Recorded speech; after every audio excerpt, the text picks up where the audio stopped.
Hello, friends. This is Dave Hurwitz, executive editor at ClassicsToday.com, here with the greatest recordings ever.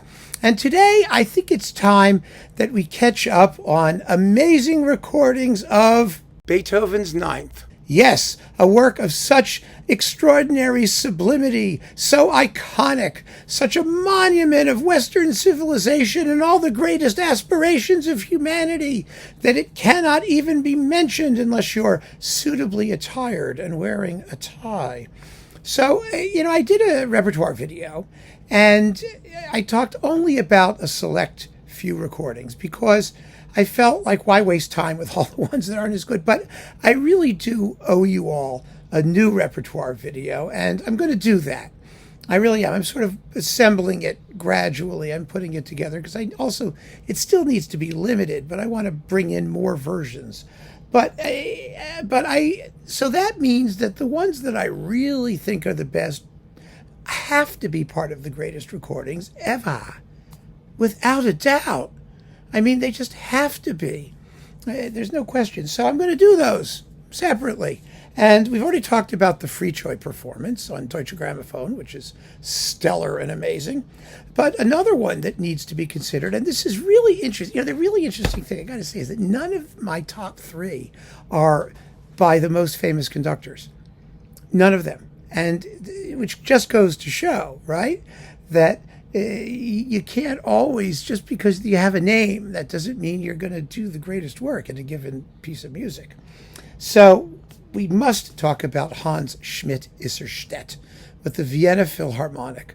Now, Hans Schmidt-Isserstedt was the father of the record producer Eric Smith.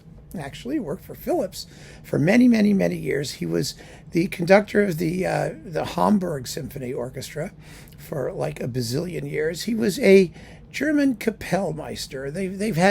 We've had issues of his, box sets of his stuff, including his Beethoven cycle, which is marvelous, on eloquence, which we already talked about, which everyone should own. They really should.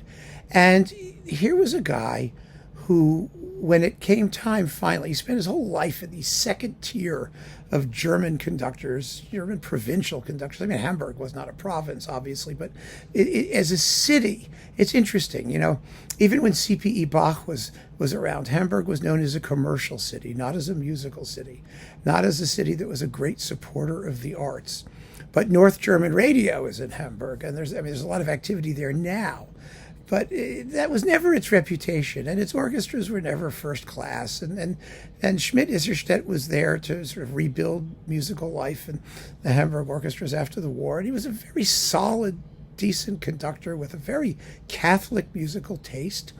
And he got a chance somehow to do a Beethoven cycle with the Vienna Philharmonic, and it mattered to him.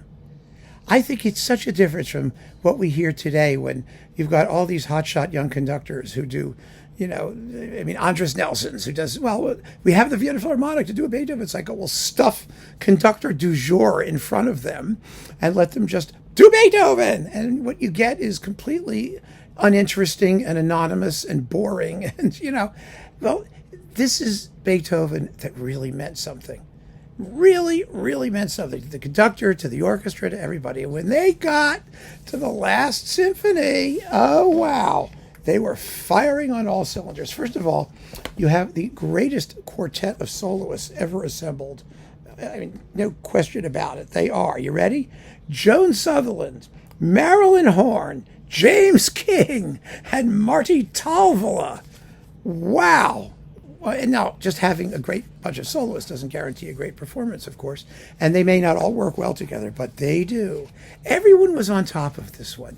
It seems like they knew it had to be special. And so they decided that it would be. The interpretation is the traditional interpretation. It's not radical in any particular sense. It's just fabulous. Fabulously well played, perfectly paced, amazingly well recorded, stunningly sung. It's got everything going for it. It's all just right. And, when it came out, I remember it came out, it was like on one disc, and the Adagio was split in half, and people were listening to it, and they went, whoa, who is this guy? What is this?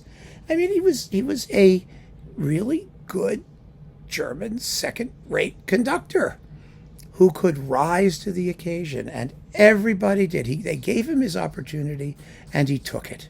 And it's so great to hear a performance where somebody gets an opportunity and runs with it, because most of the time these days you give them a great orchestra and they do nothing. Absolutely nothing. But here, yeah, it all just went fantastically well. And the finale will transport you to another realm. I guarantee it. It's a knockout. So yes, this has to be one of the greatest recordings ever on Decca, and now on Decca Eloquence. Thank God, finally reissued. This was the other box set, but it's amazing. So keep on listening, friends. Thanks for joining me. Take care.